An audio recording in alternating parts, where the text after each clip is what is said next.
Hello everyone, welcome to mind we rise by lifting others. देखिए, सबसे पहले तो जब भी हम लोग क्लासेस करते हैं, खासतौर पे यूट्यूब क्लासेस की अगर बात की जाए, तो most of the time students के दिमाग में एक क्वेश्चन आ जाता है कि सब्जेक्ट स्टार्ट तो होगा लेकिन ख़त्म होगा या नहीं होगा, इसकी कोई गारंटी नहीं है। तो मैं आपको अश्योर कर दूं कि ये जो हमारा चैनल है ये इसी लिमिटेशन को ख़त्म करने के लिए बनाया गया है, जिसमें हम आपके सब्जेक्ट को बिल्कुल स्टार्टिंग से एंड तक लेके चलेंगे, हर कॉन्सेप्ट को अच्छे से कवर कराएंगे और कॉन्सेप्ट कवर कराने के साथ साथ जितना हो सके आप अपने क्वेश्चन की प्रैक्टिस भी कर पाएंगे, राइट। तो इसी के साथ इसी वेंचर को फॉलो करते हुए हम लोग यहाँ पे आज स्टार्ट करने वाले हैं इंजीनियरिंग हाइड्रोलॉजी को। अब देखिए, सब बात की जाए कि इंजीनियरिंग हाइड्रोलॉजी को स्टार्ट करने के लिए मेन मोटिव है क्या। इंजीनियरिंग हाइड्रोलॉजी को स्टार्ट करने का जो मेन मोटिव है वो ये है, देखिए ये जो सब्जेक्ट है ये कुछ साल पहले तक इस सब्जेक्ट की एग्जामिनेशन पॉइंट ऑफ व्यू से वेटेज होती नहीं थी, कि कंपटीशन एग्जाम्स में बहुत कम आता था। लेकिन धीरे धीरे टाइम के साथ में, जैसा कि आप जानते हैं कि कंपटीशन का जो लेवल है वो बहुत ज़्यादा राइज कर गया है, जिसकी वजह से अब इंजीनियरिंग हाइड्रोलॉजी एक बहुत इंपॉर्टेंट रोल प्ले करने लगा है एग्जामिनेशन पॉइंट ऑफ व्यू से। बट स्टिल हम लोग जब भी पढ़ते हैं तो हमें वही ट्रेडिशनल तरीके से पढ़ाया जाता है, थोड़ा सा बेसिक करा के हाइड्रोलॉजी का, और निपटा दिया जाता है कि नहीं इससे आगे बाहर कुछ नहीं आएगा, आप इन कॉन्सेप्ट्स को, इन नोट्स को फॉलो कर सकते हैं। बट ऐसा नहीं है। अब इसके अंदर से बहुत अच्छे लेवल के, बहुत वास्ट तरीके के न्यूमेरिकल्स बनते हैं। तो यहाँ पे हम आपको किसी एक स्पेसिफिक एग्जाम को फोकस करते हुए नहीं पढ़ाएंगे, यहाँ पे आपको हर एग्जाम को फोकस करते हुए पढ़ना है, right from the JE to GATE ES level, right. अब जैसे कि अगर हम बात करते हैं, गेट के अंदर इंजीनियरिंग हाइड्रोलॉजी काफ़ी इंपॉर्टेंट है, इसके पॉइंट ऑफ व्यू से 3 से 4 नंबर हर साल आता है गेट के अंदर, राइट। थ्योरेटिकल दोनों यहाँ से बनता है। ईएस की अगर बात करें तो 2018 से ही बात करते हैं, ज़्यादा पीछे नहीं जाते। तो 2018 में 16 मार्क्स के क्वेश्चंस आपको प्री के अंदर मिले थे, मल्टीपल चॉइस क्वेश्चन। 2019 में 14 मार्क्स था, 2020 में भी इतना ही था। तो ऑन एन एवरेज जो ईएस के अंदर इसकी जो वेटेज है ये भी इंप्रूव हुई है। अगर ईएस और गेट को छोड़ देते हैं, अपने स्टेट लेवल के एग्जाम्स की बात करते हैं, जैसे अभी यूपी में वैकेंसीज निकली हुई हैं एई की, एमपी के अंदर है एई की, राजस्थान में जेई की वैकेंसीज है, DSSB के एग्जाम्स अभी आगे होने हैं लॉकडाउन को कंप्लीट होने के बाद में।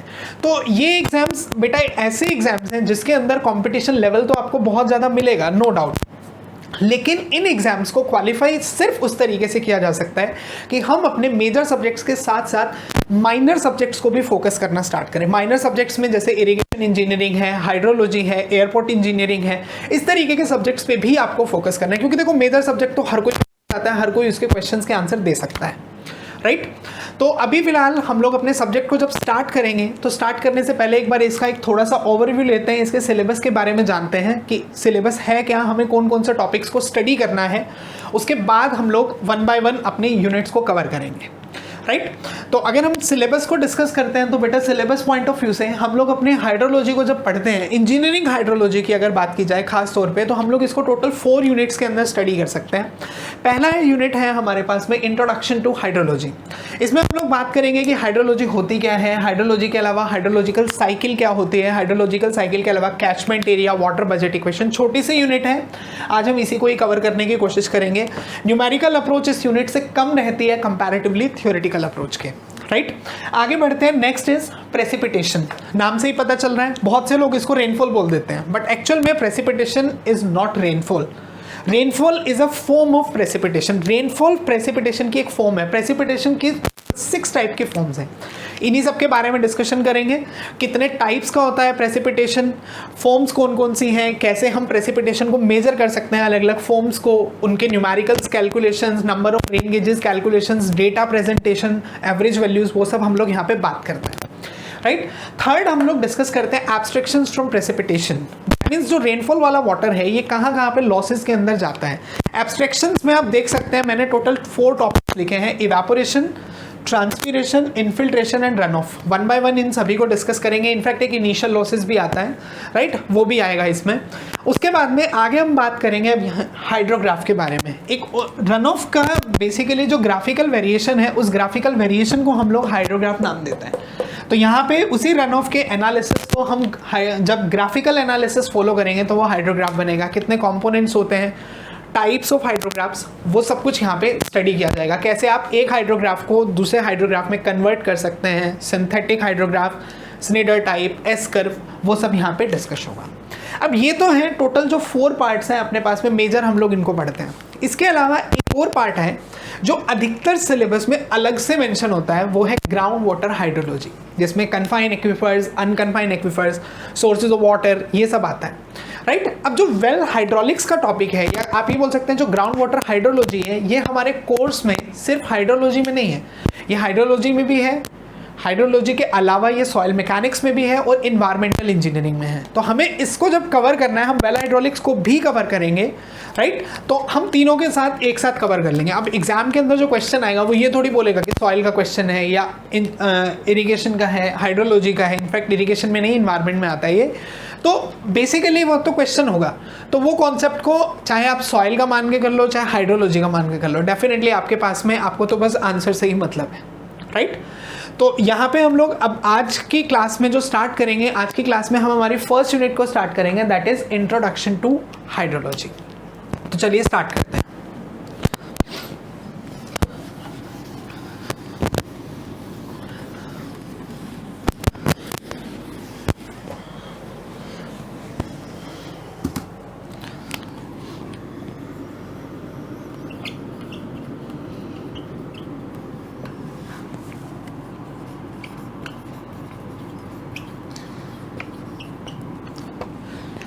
फर्स्ट डेफिनेशन है मेरे पास हाइड्रोलॉजी। एक चीज़ और देखिए, यहाँ पे आपको जो कॉन्सेप्ट्स कराए जाएंगे, कॉन्सेप्ट से ही सब कुछ समझाया जाएगा। आपको यहाँ पे रटने की ज़रूरत नहीं है, जितना है सब कॉन्सेप्ट्स हैं, सभी के पीछे डेफिनेटली कुछ ना कुछ रीज़न है। तो आप उन रीजंस को समझने की कोशिश करो, क्योंकि देखो आज के टाइम पे जो क्वेश्चन है, डायरेक्ट क्वेश्चन के साथ साथ आजकल एनालिटिकल अप्रोच के क्वेश्चन बहुत आने लगे हैं। तो वो एनालिटिकल अप्रोच के क्वेश्चन आप सिर्फ तभी कर सकते हैं जब आपको कॉन्सेप्ट पता हो। आप कॉन्सेप्ट्स के साथ तभी खेल सकते हैं। तो कॉन्सेप्ट पे फोकस करने की आप कोशिश कीजिएगा, ठीक। इसी के साथ हर लेक्चर के बाद में जैसे जैसे हमारे टॉपिक्स कवर होंगे, आप ये बोल सकते हो हमारी जब यूनिट्स कवर होंगी, तो उसके बाद में आपको प्रैक्टिस क्वेश्चंस प्रोवाइड किए जाएंगे हमारे टेलीग्राम ग्रुप में। तो आप उस टेलीग्राम ग्रुप को ज्वाइन कर सकते हो, जिसका लिंक जो है वो डिस्क्रिप्शन बॉक्स में गिवन है। तो चलिए फिलहाल बात करते हैं यहाँ पे हाइड्रोलॉजी के बारे में। देखिए, हाइड्रोलॉजी को जब स्टडी करते हैं तो सिंपल सी लैंग्वेज में हम लोग लिखते हैं, हाइड्रोलॉजी जो वर्ड है ये बना है 2 वर्ड से, हाइड्रो एंड लोगोस। हाइड्रो का मतलब होता है वाटर, लोगोस का मतलब है स्टडी। तो इसका मतलब कहीं ना कहीं क्या हुआ, स्टडी ऑफ वाटर। तो यही है हाइड्रोलॉजी। हाइड्रोलॉजी एक ब्रांच है साइंस की, it is the branch of a science which deals with, जो डील करता है किससे, वाटर के अकरेंस, डिस्ट्रीब्यूशन, सर्कुलेशन। इनफैक्ट आप बोलेंगे occurrence, circulation and distribution of water से। अब ये जो अकरेंस, सर्कुलेशन, डिस्ट्रीब्यूशन कहाँ हो रहा है, सबसे बड़ा क्वेश्चन, हुआ कहाँ पे है ये जो भी फॉर्मेशन हुई है ये सब का सब अर्थ सरफेस पे हुई है। तो हम लोग लिखेंगे on earth and its atmosphere. तो यहाँ से बेटा अगर डेफिनेशन लिखनी हो तो डेफिनेशन हम कुछ इस तरीके से लिखते हैं,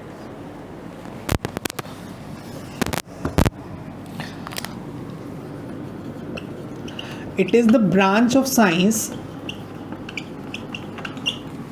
which deals with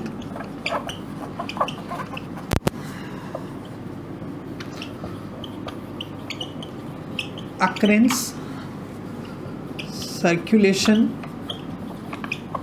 and distribution of water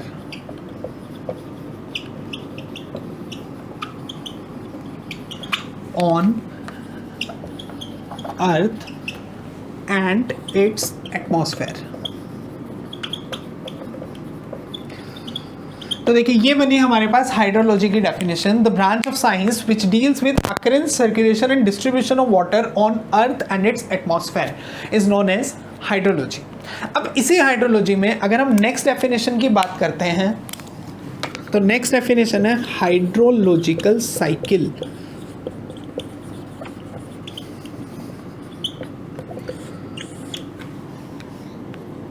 cut.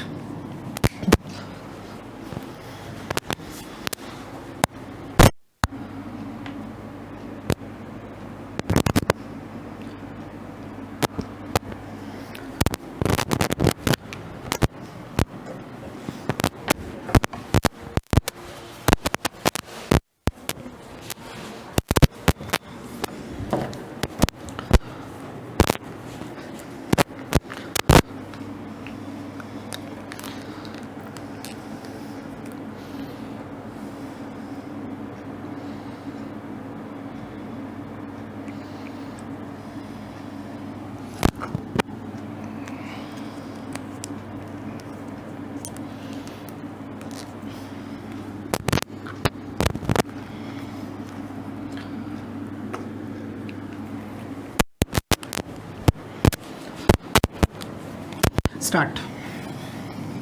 हाँ तो बेटा हाइड्रोलॉजिकल साइकिल की अगर बात करते हैं, देखिए जब बचपन में हम पढ़ते थे तो ये जो टॉपिक है ये बचपन से पढ़ते हैं हाइड्रोलॉजिकल साइकिल का। ये टॉपिक एक्चुअल में क्या है, बचपन में हम पढ़ते थे वाटर साइकिल के नाम से, कि बारिश हुई, बारिश के बाद में पानी फ्लो करेगा, ठीक है, फ्लो करने के बाद में वेपर्स बनेंगे, इवेपोरेट होंगे, बादल बनेंगे, फिर से बारिश हो जाएगी। वही है हाइड्रोलॉजिकल साइकिल, कुछ नया नहीं है इसके अंदर। तो अगर हाइड्रोलॉजिकल साइकिल की बात करते हैं तो हम लोग बोलते हैं cycle, that means cyclic movement. जब पानी अपनी एक फेज से दूसरी फेज में कन्वर्ट होगा तो उस फेज के कन्वर्जन के प्रोसेस को नाम दिया जाएगा हाइड्रोलॉजिकल साइकिल। तो हाइड्रोलॉजिकल साइकिल को अगर डिफाइन करते हैं तो हम लोग इसको लिखेंगे, it is this cyclic movement of water from one phase to another phase. अब फेजेस कौन कौन से हैं जो हमने अपने कोर्स में भी लिखा, precipitation, evaporation, transpiration, infiltration, run of, ये सारे क्या हैं, फेजेस। तो बेसिकली हाइड्रोलॉजिकल साइकिल की अगर बात करते हैं तो हम लिखेंगे, it is the movement of water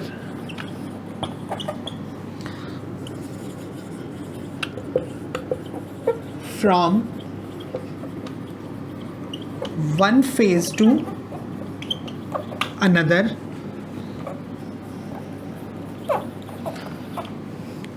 having some residence time of each phase। तो देखिए हमने लिखा, it is the movement of water from one phase to another phase having some residence time of each phase. हर phase का कुछ ना कुछ residence time होगा। अब रेसिडेंस टाइम क्या होता है, अगली डेफिनेशन यही होगी, बट उसको अभी कुछ देर के बाद डिस्कस करते हैं। पहले हाइड्रोलॉजिकल साइकिल को थोड़ा सा बात करते हैं। बेटा एक डेफिनेशन तो ये है, हाइड्रोलॉजिकल साइकिल की एक दूसरी डेफिनेशन भी है। अब वो दूसरी डेफिनेशन क्या है, ये साइकिल एक सन ड्रिवन प्रोसेस है। सन ड्रिवन प्रोसेस का मतलब है सन रेज की वजह से ये प्रोसेस होता है। सन ड्रिवन प्रोसेस है जिसके अंदर जो भी हमारे वाटर के मॉलिक्यूल्स हैं, या आप ये बोल सकते हो जो भी हमारा वाटर है वो वाटर ट्रांसफर होता है ओशन से एटमॉस्फेयर में एंड एटमॉस्फेयर टू ओशन। तो हम लोग इसको इसी तरीके से लिखते हैं,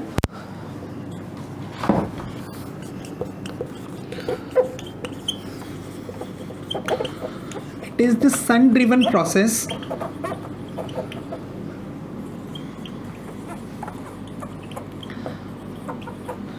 in which the water moves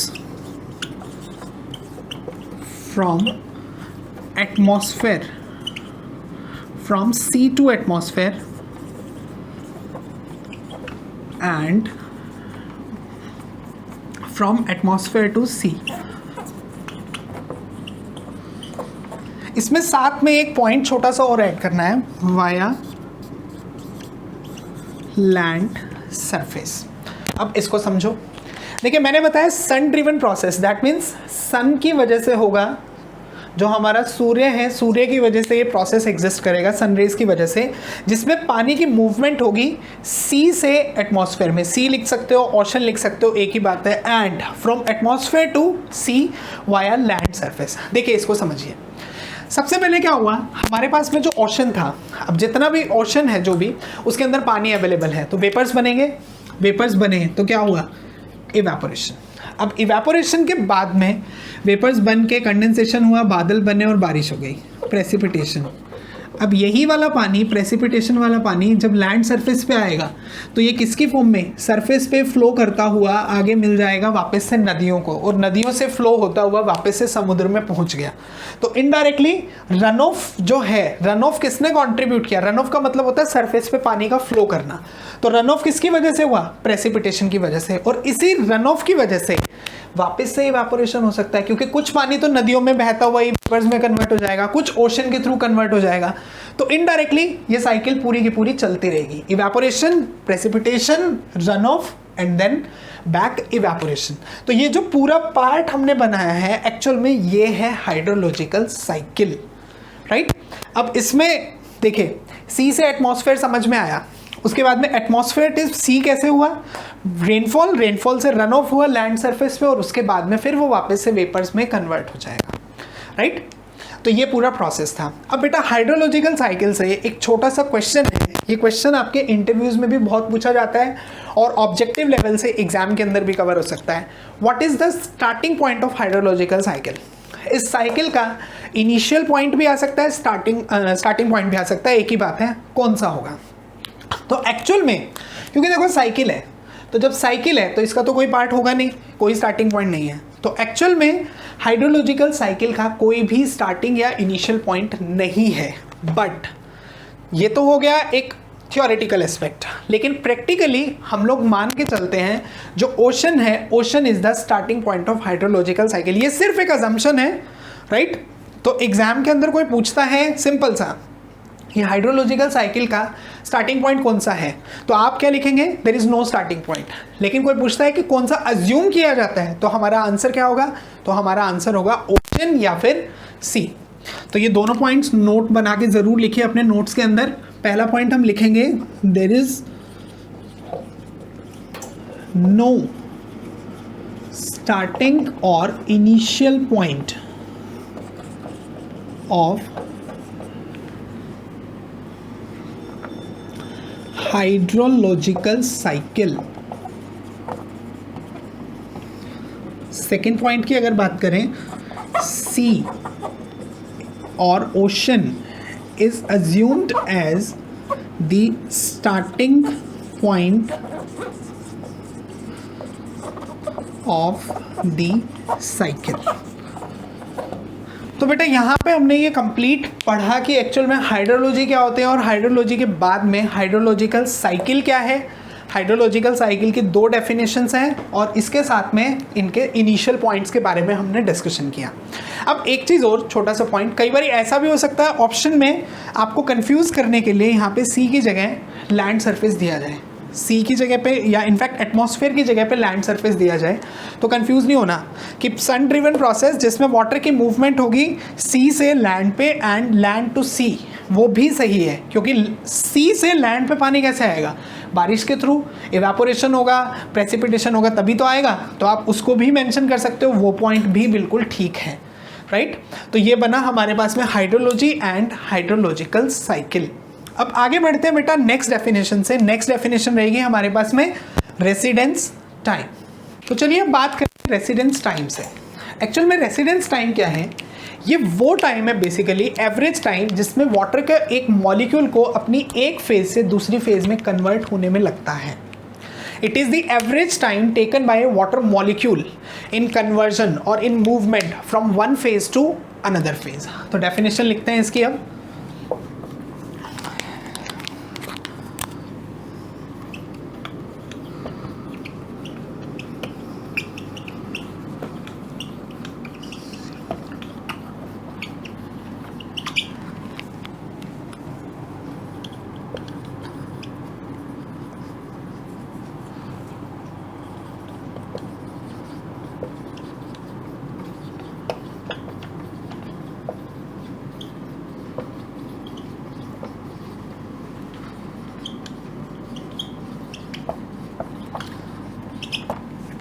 तो देखिए हमने रेसिडेंस टाइम की डेफिनेशन लिखी, it is the average time for a water molecule in conversion from one phase to another phase, right? अब ये जो कन्वर्जन हुआ है एक फेज से दूसरी फेज में, तो इसके अगर मुझे टाइम को कैलकुलेट करना हो तो हम टाइम को कैलकुलेट कैसे करेंगे? रेसिडेंस टाइम को कैलकुलेट करने के अगर फॉर्मूला की बात करें तो फॉर्मूला हमारे पास में बनेगा द वॉल्यूम ऑफ वाटर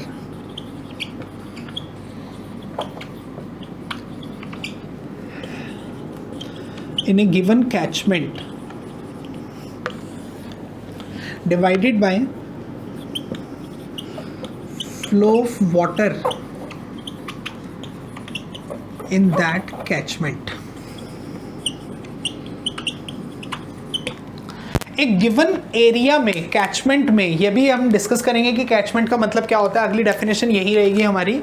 एक गिवन एरिया में टोटल कितना वॉल्यूम ऑफ वाटर आया divided by discharge, flow of water उसी कैचमेंट में, इसको हम लोग नाम देते हैं रेसिडेंस टाइम, ठीक? अब आगे अगेन मेरे पास एक छोटा सा क्वेश्चन है कि एक्चुअल में रेसिडेंस टाइम जो होता है, रेसिडेंस टाइम जो है हमारे पास में, रेसिडेंस टाइम ये इसकी वैल्यू ओशन वाटर के लिए, residence time for ocean water, और मुझे देखिए मुझे एक्चुअल में कंपेयर करना है रेसिडेंस टाइम एक ओशन वाटर का और दूसरा रिवर वाटर का। तो बताना मुझे ये है कि ओशन वाटर का जो रेसिडेंस टाइम होगा ये रिवर वाटर के कंपैरिजन में ज़्यादा होगा, बराबर होगा, या फिर उससे कम होगा। तो हम लोग यहाँ पे बात करते हैं residence time for ocean water is always greater than residence time for river water. अब ऐसा क्यों है, रिवर वाटर के कंपैरिजन में ओशन का रेसिडेंस टाइम ज़्यादा क्यों होगा? तो इसके लिए रीज़न जो है हमारे पास में वो है डिज़ोल्व्ड सॉल्ट्स। ओशन वाटर में सॉल्ट्स का जो डिसोल्यूशन है, जो सॉल्ट की कंसंट्रेशन है वो बहुत ज़्यादा होती है, जिसकी वजह से इसके अंदर वेपर प्रेशर ज़्यादा होने के कारण से इवेपोरेशन कम हो जाता है और इवेपोरेशन रिड्यूस होगा, और इनडायरेक्टली इवेपोरेशन रिड्यूस होने की वजह से जो ओशन वाटर को वेपर्स बनाने में टाइम उतना ज़्यादा लगेगा और रेसिडेंस टाइम की वैल्यू अपने पास इंक्रीज़ हो गई। तो ध्यान रखना है इस पॉइंट को, क्योंकि ये एग्जामिनेशन में पूछा जा सकता है ओशन और रिवर वाटर के कंपैरिजन के बेसिस पे।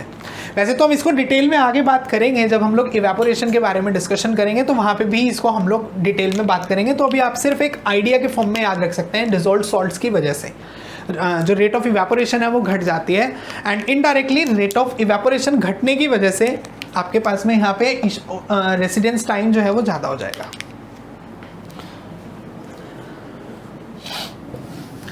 आगे बढ़ेंगे, जो हमारा नेक्स्ट टॉपिक रहेगा वो नेक्स्ट टॉपिक होगा, या आप बोल सकते हैं जो हमारी नेक्स्ट डेफिनेशन रहेगी वो डेफिनेशन होगी हमारे पास में कैचमेंट एरिया।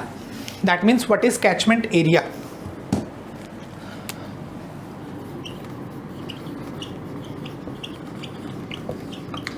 आप कैचमेंट एरिया भी बोल सकते हैं, कैचमेंट एरिया के अलावा आप इसी को ड्रेनेज बेसिन भी बोल सकते हैं, वाटर शेड भी बोला जा सकता है। It is also known as watershed. ये इसके काफ़ी सारे नेम्स हैं।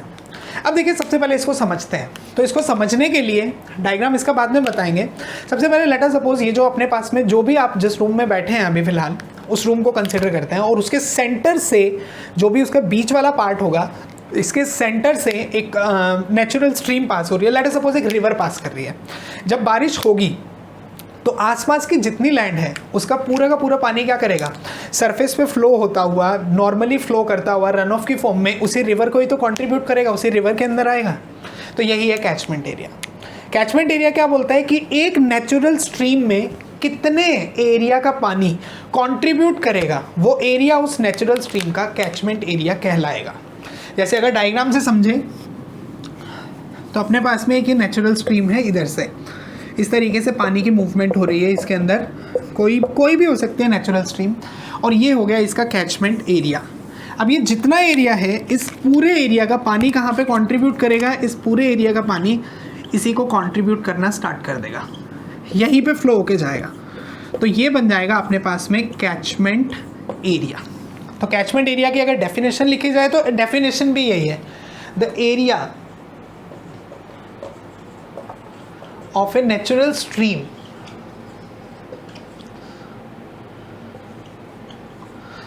the area of a land draining into natural stream is known as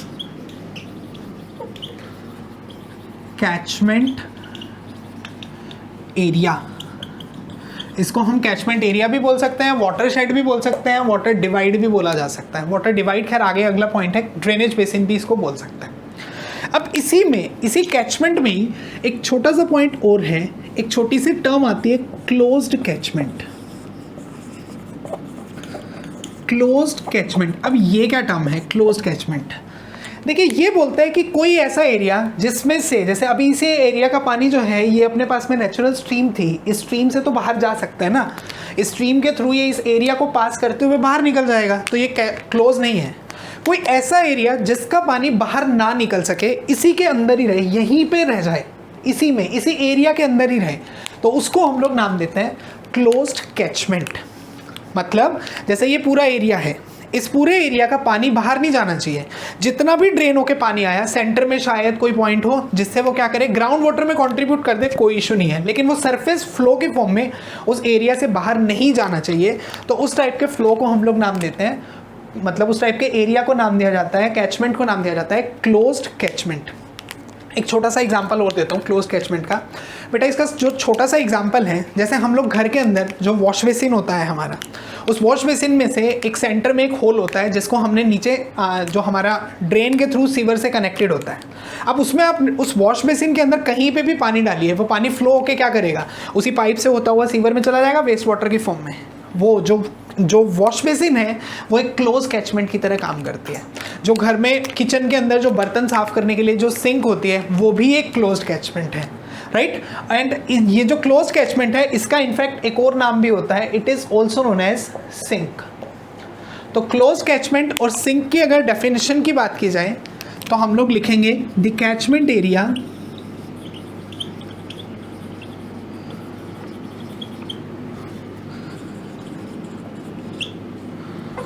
which does not allow the water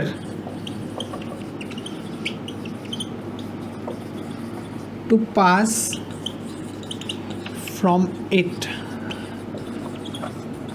as surface runoff। surface runoff की form में ये इसमें से पास नहीं होना चाहिए, नेचुरल स्ट्रीम को फॉलो करते हुए बाहर नहीं जाना चाहिए। तो उस टाइप के एरिया को हम लोग नाम देते हैं क्लोज कैचमेंट या फिर सिंक।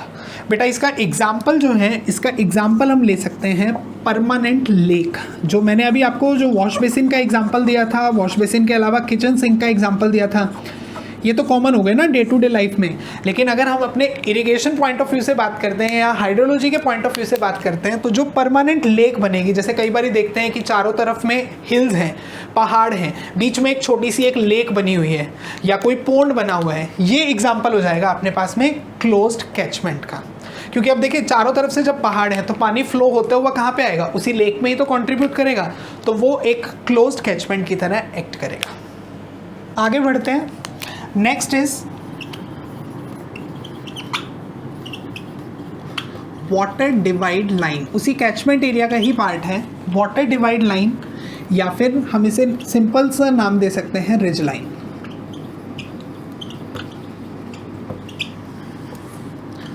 अब देखिए ये क्या है, अभी मैंने आपको कैचमेंट एरिया का एक एग्जांपल दिया था। लेट अस सपोज अब अपने एरिया के अंदर दो नेचुरल स्ट्रीम हैं, एक नेचुरल स्ट्रीम ये आ गई, एक नेचुरल स्ट्रीम ये आ गई, राइट। ये पूरा अपने पास में एरिया है, या इनफैक्ट इसको इससे पहले हम लोग प्रैक्टिकली बात करते हैं एक बार। जो हमारा रूम है, जैसे पहले मैंने आपको बताया था, अब की बार इसके अंदर दो स्ट्रीम है, एक इधर से पास कर रही है और इधर से पास कर रही है, ठीक।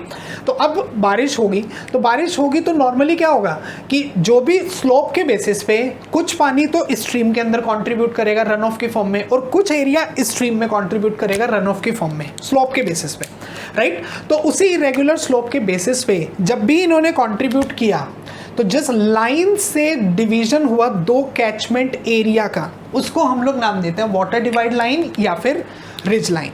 तो एक ऐसी लाइन जो दो कैचमेंट एरियाज को डिवाइड करती है, उस लाइन को हम लोग नाम देते हैं वाटर डिवाइड लाइन या फिर रिज लाइन। अब देखिए इधर ये हमने डायग्राम ड्रॉ किया हुआ है, इधर से पानी फ्लो हो रहा है, तो ये पानी को इतना एरिया जो है, ये एरिया तो इसको कंट्रीब्यूट कर रहा है, राइट।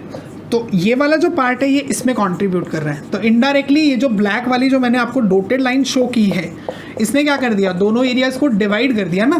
तो जब ये डिवाइड कर देगा दोनों एरियाज़ को, तो हम इसी लाइन को नाम दे देंगे, this will be known as ridge line और वाटर डिवाइड लाइन। एक बार पहले इसकी डेफिनेशन लिखते हैं, फिर एक आधा एग्जाम्पल और इसमें कंसिडर करेंगे। तो the line which divides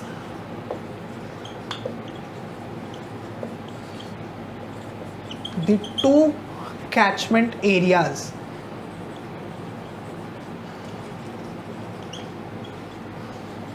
of two natural streams।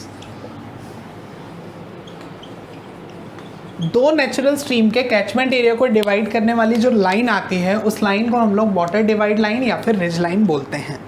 अब देखिए ये बना कैसे है। अगर इसके एग्जाम्पल की बात की जाए तो लेट अस सपोज, अभी तो देखो ये तो हमारे पास है प्लान व्यू, मैं अब बात कर रहा हूँ सेक्शन व्यू की। तो इसी सेक्शन व्यू में ये तो एलिवेशन व्यू की अगर बात करें तो एलिवेशन व्यू है अपने पास कुछ इस तरीके से।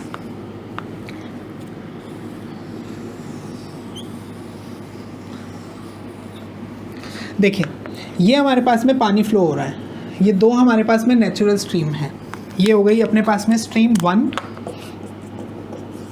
ये हो गई स्ट्रीम 2। मतलब इस तरीके से परपेंडिकुलर टू द प्लेन पानी फ्लो कर रहा है। तो अब देखिए जब रेनफॉल होगा तो रेनफॉल होने के साथ साथ इतना पानी जो है ये पानी फ्लो होके इसी पार्ट को ही तो कंट्रीब्यूट करेगा, यहीं पे आएगा इतने एरिया का।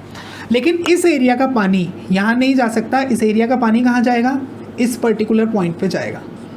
तो जब ये इस पर्टिकुलर पार्ट को फॉलो करेगा तो यहाँ पे जो कंट्रीब्यूशन बना है, अब देखो इस लाइन ने क्या किया, जैसे अब मैं इसको प्लेन में इसके अगर 3D डायग्राम को ड्रॉ करता हूँ तो इसका 3D डायग्राम ऐसे पीछे की साइड में बनेगा। तो पीछे की साइड में ये पूरी की पूरी लाइन ही तो बनेगी सारे पॉइंट्स को ज्वाइन करने वाली, जिसका पानी जो है वो नीचे फ्लो होता हुआ दो अलग अलग कैचमेंट्स को ज्वाइन कर जाएगा। तो उस कंडीशन में जो लाइन इनको ज्वाइन करते हुए गई है आगे, इस लाइन को हम लोग नाम दे देते हैं रिज लाइन या फिर वाटर डिवाइड लाइन। इन दोनों के बीच में ये रिज लाइन, राइट। आगे अगर इसी को आगे कंटिन्यू करते हैं, यहाँ पे लेट अस सपोज अपने पास में एक 0 लेवल का कैचमेंट यहाँ पे भी है या 3rd कैचमेंट यहाँ पे है। तो अब ये जो रिज लाइन बनेगी यहाँ पे, ये वाली रिज लाइन, ये किसको फॉलो करेगी, ये फॉलो करेगी 1st और 3rd के बीच के एरिया को डिवाइड कर रही है। ये वाली रिज लाइन 1st और 2nd के, उसके बाद आगे अगर बनती है तो 2nd और 4th या 5th जो भी अपने पास में बनेगा, सभी एरियाज को डिवाइड करने वाली जो लाइन्स बनती हैं उन सभी लाइन्स को नाम देते हैं हम लोग रिज लाइन्स और वाटर डिवाइड लाइन्स, राइट। समझ में आया ये पॉइंट। अब इसी में ये जो पूरा पार्ट बना, मैं अगर इसी में डायग्राम वाइज मार्क करूं तो ये जो बना है अपने पास में, अब देखो इतने पार्ट का जो एरिया है वो एरिया कहाँ पे कंट्रीब्यूट कर रहा है, फर्स्ट वाली स्ट्रीम को। तो ये क्या बना, catchment area of first stream, पहली स्ट्रीम का कैचमेंट एरिया बना। ऐसे ही सिमिलरली आगे अगर बात करें तो ये वाला अपने पास बनेगा catchment area of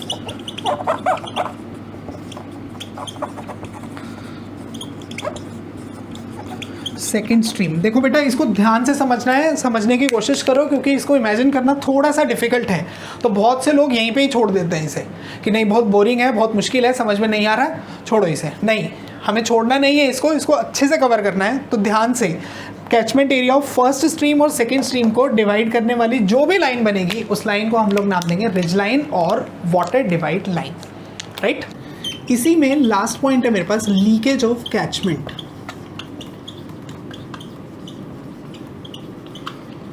leakage of catchment, catchment में लीकेज कैसे पॉसिबल है, इसका मतलब क्या है। तो देखिए सेम जो अभी मैंने डायग्राम यहाँ पे ड्रॉ किया था वही वाला डायग्राम एक बार मैं दोबारा से ड्रॉ कर रहा हूँ।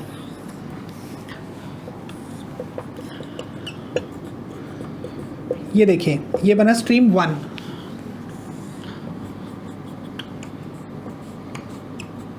ये बना हमारे पास में stream 2, right.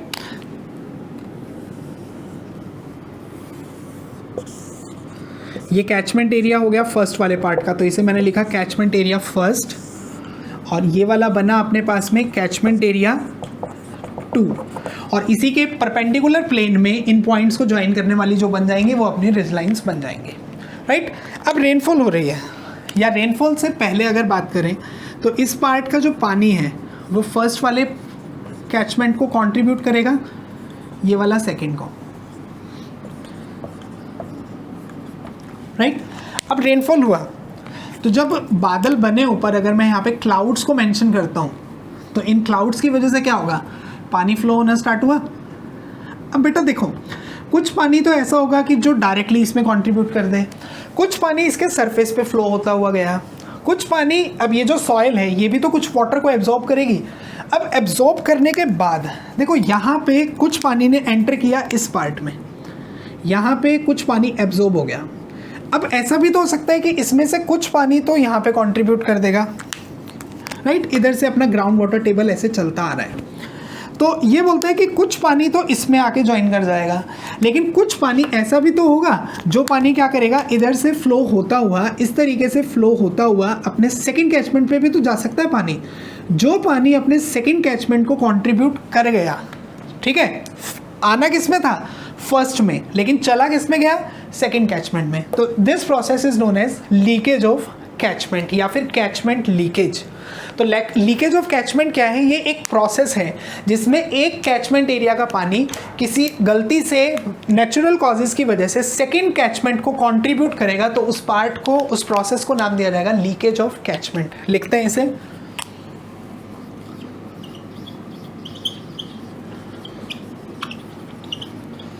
The process by which the water from one catchment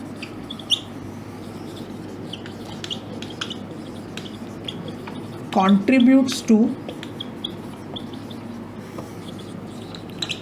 another catchment, contributes to another catchment। तो इस पार्ट को हमने नाम क्या दिया है, इस प्रोसेस को हमने नाम दिया है लीकेज ऑफ कैचमेंट। आगे बढ़ते हैं, next is water budget equation.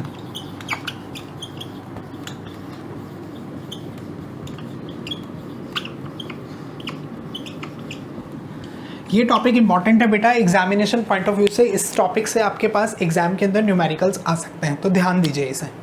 Water budget equation, अब देखिए एक्चुअल में सिंपल सी लैंग्वेज में अगर वाटर बजट इक्वेशन की बात करें तो ये एक टाइप की कॉन्टिन्यूटी इक्वेशन है जो बेसिकली मास पे डिपेंड करती है, मास फ्लो पे डिपेंड करती है, राइट। अपने पास में एक टैंक है, राइट, तो उस टैंक में कुछ एक स्पीड से, एक डिस्चार्ज की रेट से पानी आ रहा है। Let us suppose X amount of water हम ऐड कर रहे हैं टैंक में, और Y amount of water same time पे टैंक में से बाहर निकल रहा है। 10 लीटर पानी आपने ऐड किया, एक्स वाई की बजाय 10 और लेते हैं, 10 लीटर पानी आपने ऐड किया और आपने 5 लीटर पानी बाहर निकाल लिया, तो इनफ्लो कितना हुआ 10 लीटर्स का, आउटफ्लो कितना हुआ 5 लीटर्स का, और इनडायरेक्टली बचा कितना पानी, और वो जो इन दोनों का जो डिफरेंस है 5 लीटर का पानी, वो कहाँ गया, वो गया मेरे पास स्टोरेज की फॉर्म में, स्टोरेज। तो ये जो डिफरेंस है, this difference is water budget equation. Water budget equation क्या है, इसको अगर मुझे लिखना हो टेक्निकली तो मैं लिखूंगा कैसे,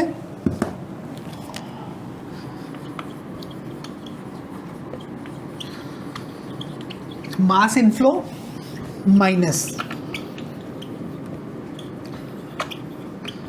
मास outflow will be equal to mass storage for any catchment area. अब ये जो इक्वेशन है एक्चुअल में ये मास की टर्म्स में, इसको हम लोग बोलते हैं, this equation is known as continuity equation.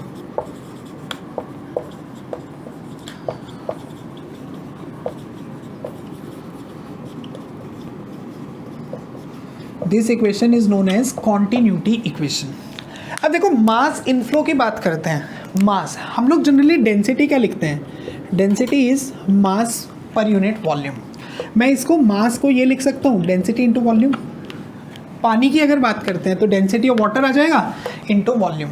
तो मैं इस पॉइंट को ये लिख दूँ, इसी इक्वेशन को मैं लिख रहा हूँ यहाँ पे density of water inflow volume minus density of water outflow volume equal to density of water into storage. तो स्टोरेज को मैंने लिखा डेल्टा एस। अब देखिए density of water is constant, तो यहाँ से कॉमन आके कैंसिल हो जाएगा और इनडायरेक्टली आपके पास में क्या बना, इनिशियल वॉल्यूम माइनस मतलब inflow volume minus outflow volume will be equal to delta S. This is also known as water budget equation और हाइड्रोलॉजिकल बजट इक्वेशन। अब इसको हाइड्रोलॉजी के टर्म्स में कैसे लेके चलते हैं, देखिए हाइड्रोलॉजी के टर्म्स में अगर बात करें तो अपने पास में एक एरिया है, उस एरिया में रेनफॉल हो रही है, तो रेनफॉल जो है वो कहीं ना कहीं किसकी फॉर्म में एक्ट करेगा, इनफ्लो की फॉर्म में। तो हमारे पास आएगा प्रेसिपिटेशन, रेनफॉल, राइट। अब जो बारिश हुई थी, जो रेनफॉल हुई थी, उससे पानी कहाँ कहाँ पे डिवाइड हुआ, तो वो जो वाटर का डिवीजन एक्चुअल में हुआ है, वो डिवीजन कहाँ कहाँ पे हुआ है, वो सारा आउटफ्लो है। अब यही पानी जो हमने एब्स्ट्रैक्शंस लिखी थी वही सारी है। यही पानी इवेपोरेशन में जा सकता है, यही पानी ट्रांसपिरेशन में जा सकता है, इन्फिल्ट्रेशन में जा सकता है, रन ऑफ में जा सकता है, और उसके बाद में जो पानी हमारे पास में बचेगा दैट विल बी स्टोरेज। अब देखिए यहाँ पे P जो है, P इज प्रेसिपिटेशन। अब वन बाय वन इन सब के बारे में भी एक बारी बात कर ही लेते हैं। Precipitation, E is evaporation, T is transpiration,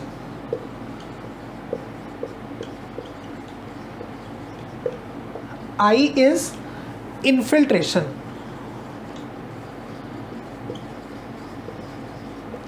R is run of, surface run of या फिर रन ऑफ।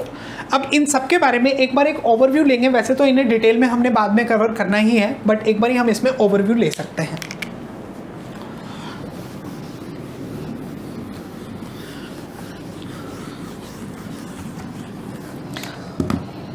देखिए अपने पास में एक ग्राउंड सरफेस है, ये हो गया हमारे पास में एक ग्राउंड सरफेस। कंडेंसेशन हुआ, रेनफॉल हो रहा है। अब रेनफॉल के बाद में कुछ पानी तो क्या होगा, यहाँ पे रुकने के बाद में वेपर्स की फॉर्म में डायरेक्टली कन्वर्ट हो गया। उस पार्ट को हमने नाम दिया इवेपोरेशन, राइट। अब कुछ पार्ट क्या होगा, कुछ पार्ट की अगर बात करें तो यहाँ पे कुछ प्लांट्स ग्रो कर रहे हैं, लेट अस सपोज। अब नॉर्मली क्या होता है, बारिश के बाद में जो पानी आता है वो पानी सारा कहाँ पे कंट्रीब्यूट होता है, वो सारा का सारा पानी ना सॉइल के अंदर स्टोर हो जाता है एक बार कुछ टाइम के लिए, ठीक है। अब ये जब सॉइल में स्टोर हुआ तो इसमें से कुछ पार्ट तो क्या करेगा, सीधा वेपर्स की फॉर्म में कन्वर्ट हो गया, इवेपोरेशन। ये वाला पार्ट बना हमारे पास में इवेपोरेशन। अब कुछ पार्ट क्या हुआ, प्लांट ने अपने रूट सिस्टम से अपनी ग्रोथ में गेन करना स्टार्ट किया। तो जब प्लांट अपने रूट सिस्टम से अपनी ग्रोथ में लेंगे पानी को, तो उसके बाद इनमें फोटोसिंथेसिस, अपने टिश्यूज़ बनाने के लिए जितने पानी की कंजम्पशन हुई वो सारा का सारा पानी ये लोग कंज्यूम कर लेंगे। और जो बचा हुआ पानी होगा, जितना एक्सेस पानी होगा, वो क्या होगा, प्लांट की बॉडी से भी तो वेपर्स में कन्वर्ट हो जाएगा। अब ये जो पार्ट है, इस पार्ट को हम लोग नाम देते हैं ट्रांसपिरेशन। ध्यान रखना बेटा, इवेपोरेशन और ट्रांसपिरेशन में डिफरेंस क्या है, और हम इसे इकट्ठा पढ़ते हैं, इवेपो ट्रांसपिरेशन। वो आगे पूरा प्रॉपर डिटेल में बात करेंगे, अभी आप थोड़ा सा एक आइडिया ले सकते हैं। देखिए इवेपोरेशन में डायरेक्ट जो पानी स्टोर हुआ था वो डायरेक्ट वेपर्स में कन्वर्ट हो जाएगा, इवेपोरेशन, ठीक है। ट्रांसपिरेशन कौन सा है, प्लांट की बॉडी ने अपनी ग्रोथ के लिए जितना पानी लिया था उसमें से जो एक्सेस वाटर वेपर्स के फॉर्म में कन्वर्ट हुआ, दैट इज ट्रांसपिरेशन। उसको हम लोग नाम देंगे क्या, ट्रांसपिरेशन, उसको नाम दिया जाएगा। अब जो पानी सरफेस पे फ्लो करेगा, जो पानी सरफेस पे फ्लो करता हुआ आगे चला गया, उसको क्या नाम दिया जाएगा, that will be known as runoff. क्या बचा, इन्फिल्ट्रेशन। अब इन्फिल्ट्रेशन क्या है, इन्फिल्ट्रेशन है कि जो पानी, अब देखिए जो भी यहाँ पे तक पानी है, कुछ ग्रेविटी के रिस्पेक्ट में क्या करेगा, लास्ट में वाटर टेबल को भी तो ज्वाइन करेगा इसका कुछ पानी। तो जितना पार्ट वाटर टेबल को ज्वाइन किया that is known as infiltration. तो प्रेसिपिटेशन कौन सा था, रेनफॉल वाला। इवेपोरेशन जो डायरेक्ट एक्सपोजर से वेपर्स में कन्वर्जन हुआ। ट्रांसपिरेशन प्लांट की बॉडी से जो एक्सेस वाटर वेपर्स में कन्वर्ट होकर ट्रांसफर हुआ, लॉस हुआ। ट्रांसपिरेशन जिसने वाटर टेबल को ज्वाइन कर लिया ग्रेविटी के रिस्पेक्ट में, इन्फिल्ट्रेशन। और जो सरफेस पे फ्लो करके बह के आगे चला गया, इसको नाम दिया जाएगा रन ऑफ। और इन सब का जो डिफरेंस है, जब मैं इनमें से ये सारी की सारी वैल्यूज़ प्रेसिपिटेशन में से सब्ट्रैक्ट करूंगा तो मुझे स्टोरेज मिलेगी। ये स्टोरेज कौन सी होगी, जो पानी यहाँ पे अभी भी जो सॉइल के वॉइड्स हैं उसमें रुक गया है, नहीं जा पाया, स्टोर हो गया है, उसको हम लोग नाम देंगे storage. This is known as water budget equation.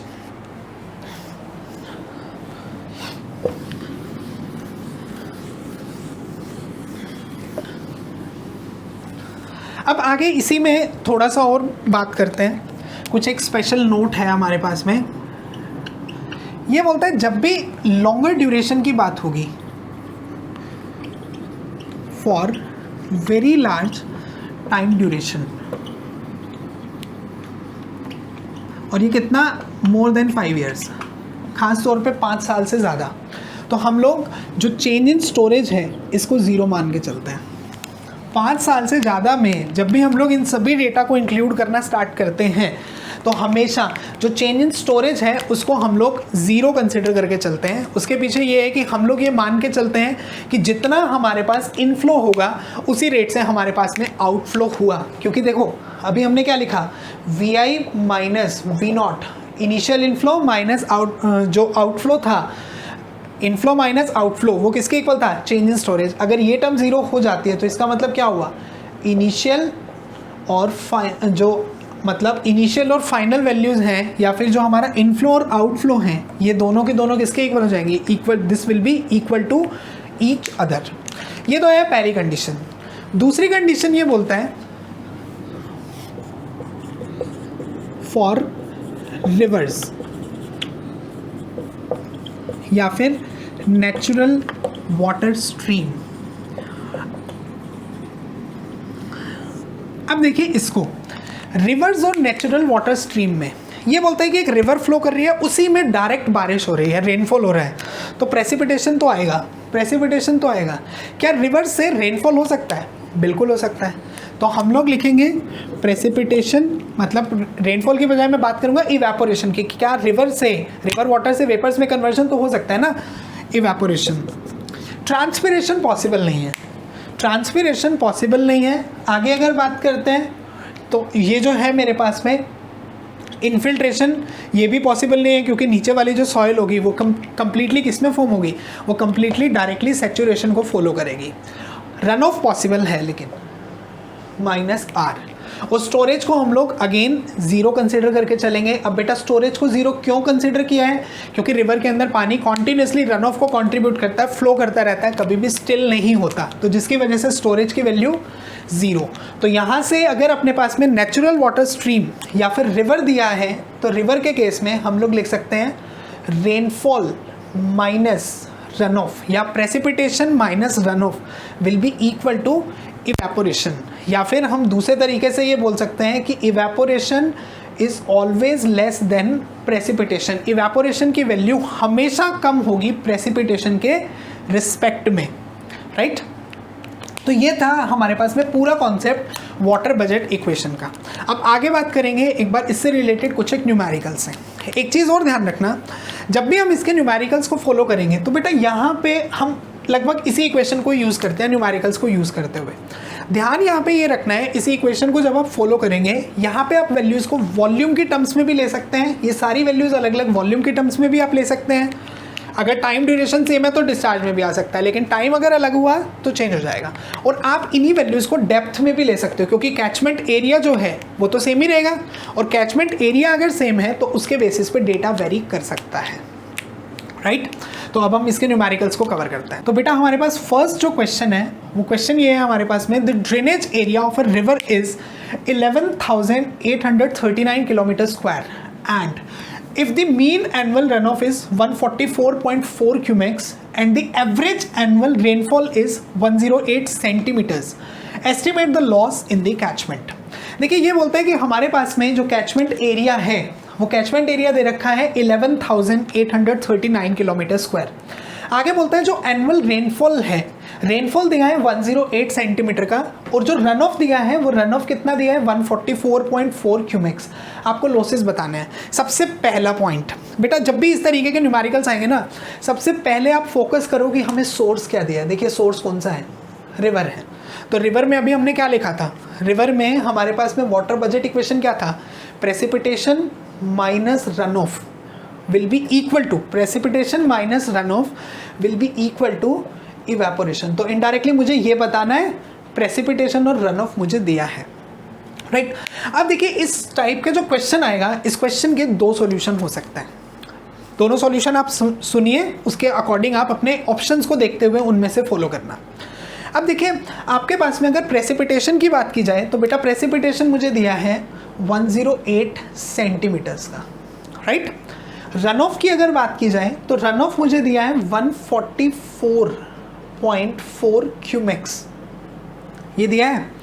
अब इन दोनों को अगर फॉलो करते हैं, देखो प्रेसिपिटेशन रेनफॉल जो है ये डेप्थ के टर्म्स में, हमेशा रेनफॉल या प्रेसिपिटेशन डेप्थ में मेजर होता है। देखा भी होगा, पेपर्स में भी आता है कि आज इतने सेंटीमीटर इतने मिलीमीटर की रेनफॉल हुई, तो हमेशा ये मेजरमेंट होगा डेप्थ में, आगे हम पढ़ेंगे भी सही से। और रन ऑफ मुझे दिया है डिस्चार्ज में, राइट, एरिया भी दिया है, कैचमेंट एरिया जो है, कैचमेंट एरिया दिया है मुझे ये वाला, ठीक।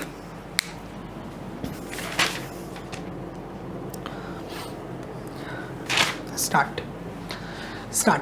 तो बेटा एरिया भी दिया है मुझे, कैचमेंट एरिया की वैल्यू कितनी दी है 11,839 किलोमीटर स्क्वायर। अब आपको जो आंसर कैलकुलेट करना है इवेपोरेशन वाला, दो तरीके से हो सकता है। देखिए, या तो हम इस आंसर को वॉल्यूम की टर्म्स में कैलकुलेट करें या डेप्थ में, क्योंकि देखो अब एनुअल दिया है आपके पास में, एनुअल रन ऑफ दिया है, एनुअल रेनफॉल दिया है, तो डेफिनेटली हम लोग इसको टाइम से अगर मल्टीप्लाई करते हैं तो वॉल्यूम आ जाएगा। रेनफॉल मुझे दी है, एरिया मुझे दिया है, तो रेनफॉल को एरिया से मल्टीप्लाई करेंगे, ये भी तो वॉल्यूम के टर्म्स में आ जाएगा, और इनडायरेक्टली इवेपोरेशन मेरे पास आंसर आ जाएगा वॉल्यूम के टर्म्स में। अब ज़रूरी नहीं है कि आपके पास ऑप्शन वॉल्यूम वाला हो, ऑप्शन आपके पास डेप्थ के टर्म्स में भी हो सकता है। तो अगर डेप्थ में इसी आंसर को कैलकुलेट करें तो ये बोलता है 108 सेंटीमीटर्स प्रेसिपिटेशन।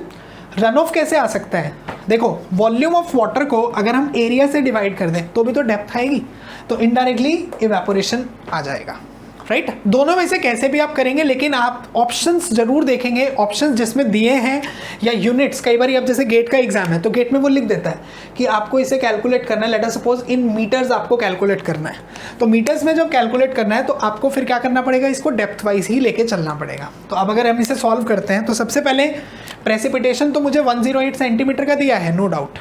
अब इस पर चलते हैं रन ऑफ, तो यहाँ से हम रन ऑफ डेप्थ को कैलकुलेट करेंगे। अब रन ऑफ डेप्थ को कैलकुलेट करने के लिए हमें क्या चाहिए, हमें चाहिए volume of water upon area. अब वॉल्यूम कैसे आ सकता है, देखो बेटा डिस्चार्ज दिया है और ये बोलता है मीन एनुअल रन ऑफ, मतलब जो एनुअल रन ऑफ है, एनुअली हर सेकंड में कितना पानी आता है, 144.4 क्यूमेक्स का पानी आ रहा है। तो इनडायरेक्टली अगर मुझे वॉल्यूम कैलकुलेट करना है तो इस डिस्चार्ज को टाइम से मल्टीप्लाई कर दें, तो हम लोग इसको मल्टीप्लाई करते हैं 144.4 इंटू 365 डेज, सेकेंड्स में मल्टीप्लाई करना है, तो सेकेंड्स के लिए आगे 24 आवर्स 60 मिनट्स एंड 60 सेकेंड्स। आप डायरेक्टली 86400 से भी कर सकते हो, डजेंट मैटर, लेकिन 365 से तो मल्टीप्लाई फिर भी होगा ही होगा। आगे अगर एरिया की बात करते हैं तो एरिया में बेटा मुझे क्या गिवन है, 11,839 किलोमीटर स्क्वायर। अब देखो इसको जब हमने सॉल्व किया, ये था मीटर क्यूब पर सेकेंड, इससे मल्टीप्लाई कर दिया तो मीटर क्यूब में आ गया, ये वाला पार्ट किलोमीटर स्क्वायर में है, तो इसको भी तो मीटर स्क्वायर में कन्वर्ट करना पड़ेगा। तो मीटर स्क्वायर में कन्वर्ट करने के लिए 10⁻6, या आप ऐसे लिख सकते हैं 10⁻³ स्क्वायर। तो यहाँ से रन ऑफ डेप्थ जो मेरे पास आएगी, ये रन ऑफ डेप्थ की वैल्यू आएगी मेरे पास में 0.38 मीटर। तो यहाँ से लॉस अगर कैलकुलेट करना हो P माइनस R, अब P की वैल्यू कितनी है 1.08 माइनस, क्योंकि 108 सेंटीमीटर मीटर में कन्वर्ट कर लिया, रन ऑफ 0.38, तो मेरे पास आंसर आ जाएगा यहाँ से 0.7 मीटर, राइट। इस तरीके से आप अपने इवेपोरेशन लॉस को कैलकुलेट कर सकते हैं। इन केस अगर आप ऐसे सॉल्व नहीं करना चाहते तो आपको क्या करना पड़ेगा, इसको मल्टीप्लाई करना होगा, उस दूसरे केस में आपको P को A से मल्टीप्लाई करना होगा, यूनिट्स कन्वर्ट करने के बाद में फिर आपको टाइम से डिवाइड करना पड़ेगा, वो बहुत लॉन्गर प्रोसेस हो जाएगा। तो ये आसान तरीका है, और most of the time exam के अंदर जब भी क्वेश्चन आता है हमेशा डेप्थ की टर्म्स में ही आपसे पूछा जाता है, तो आप इस तरीके से इसे सॉल्व करेंगे।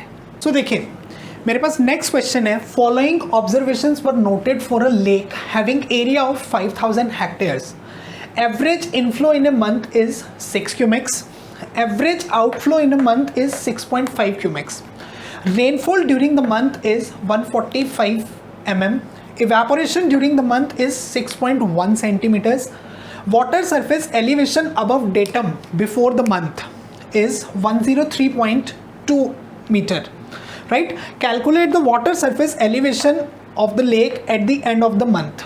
ये बोलता है कि हमारे पास में एक लेक थी जिसका एरिया आपको गिवन है 5000 हेक्टेयर्स का, right.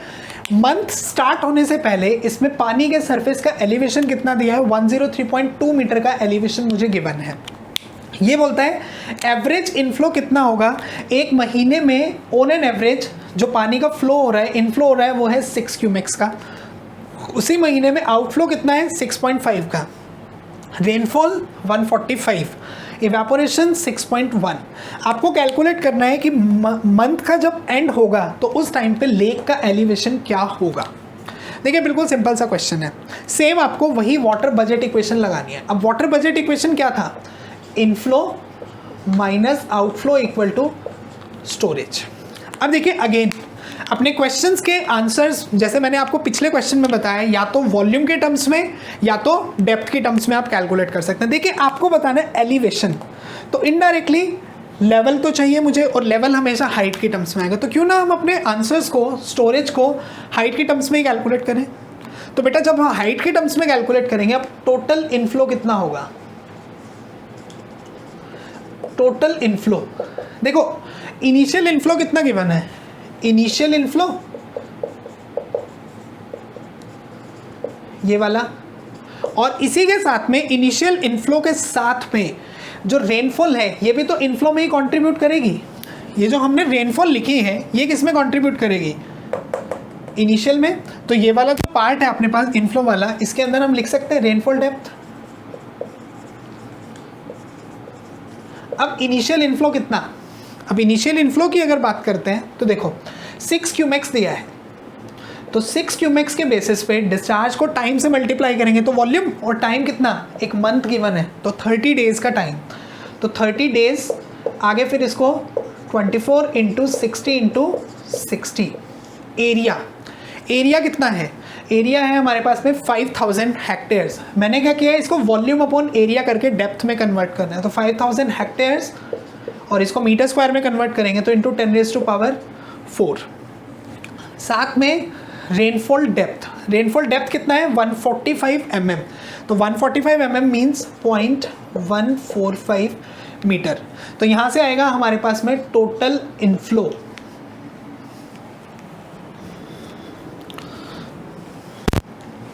Start.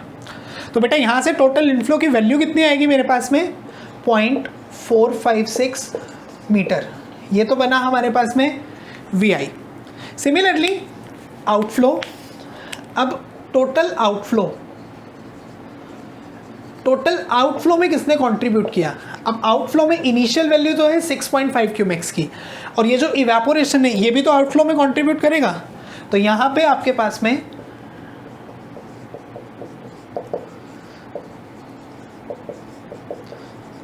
Initial outflow plus evaporation. Now initial outflow is 6.5 cumecs, तो 6.5 के बेसिस पे 6.5 into 30 into 24 60 into 60 divided by area, area वही same 5000 into 10⁴ plus evaporation. Evaporation कितना है बेटा 6.1, तो इसको अगर हम लोग मीटर में कन्वर्ट करते हैं तो हमारे पास बनेगा 0.061 मीटर। तो यहाँ से हमारे पास में टोटल आउटफ्लो की वैल्यू आएगी लगभग 0.3797 समथिंग के आसपास ही आपके पास में आएगा। अब इनफ्लो मिल गया, आउटफ्लो मिल गया, स्टोरेज कैलकुलेट करते हैं।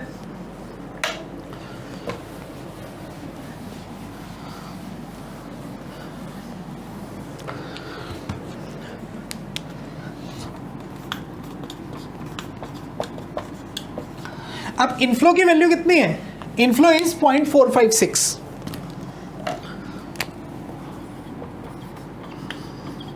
आउटफ्लो इज 0.3797 या 0.38 लिख सकते हैं आप अप्रॉक्सीमेट राउंड ऑफ करके, राइट। तो ये बन जाएगा आपके पास में, ये आ गई अपने पास में डेल्टा एस। तो स्टोरेज कितना आया, storage will be about 0.058 metre.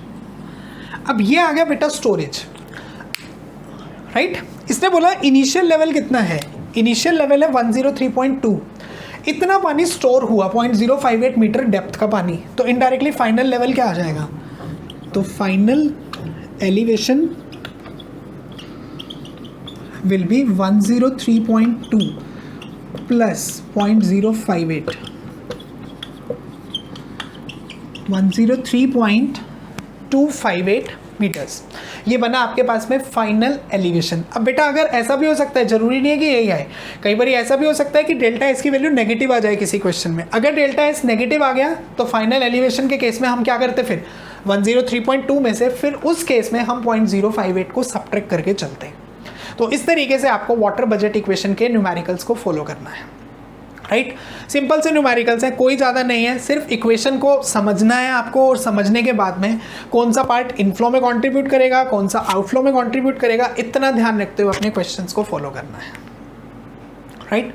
I hope जितने क्वेश्चंस, जो टॉपिक मैंने कवर कराया है हमारा इंट्रोडक्शन टू हाइड्रोलॉजी में, वो अच्छे से क्लियर हो गया होगा। इसी के साथ हमने हमारे फर्स्ट यूनिट को कंप्लीट कर दिया है, that is introduction to hydrology, right. अगर आपको ये लेक्चर अच्छा लगा प्लीज़ रिस्पॉन्स दीजिए, लाइक कीजिए वीडियो को, कमेंट कीजिए, शेयर कीजिए अपने फ्रेंड्स के साथ में, जैसा कि हमारे टैगलाइन है we rise by lifting others, right. क्योंकि रिस्पॉन्स अगर अच्छा मिला तो ही हम आगे कंटिन्यू करेंगे। आगे अलग अलग जो नए सब्जेक्ट्स हैं, जैसा कि मैंने स्टार्टिंग में आपको बताया था, हम उसके बेसिस पे फिर अपनी वीडियोस पे काम करना स्टार्ट करेंगे।